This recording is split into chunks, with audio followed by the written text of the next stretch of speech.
புவி மீது நிலையாக அருள் செய்ய வர வேணுமே, நீ அருள் செய்ய வர வேணுமே.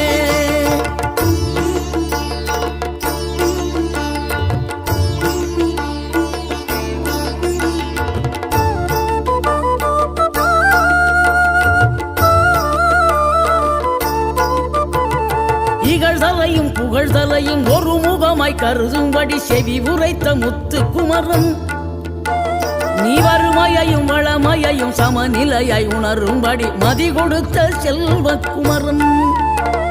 தடை 100 வந்தாலும் செயல் வெற்றி ஆக்கி தரும் தாராள குணம் கொண்டவன், நீ வலை வீசும் அறிவுக்கு தொலைவானவானாகி மாறா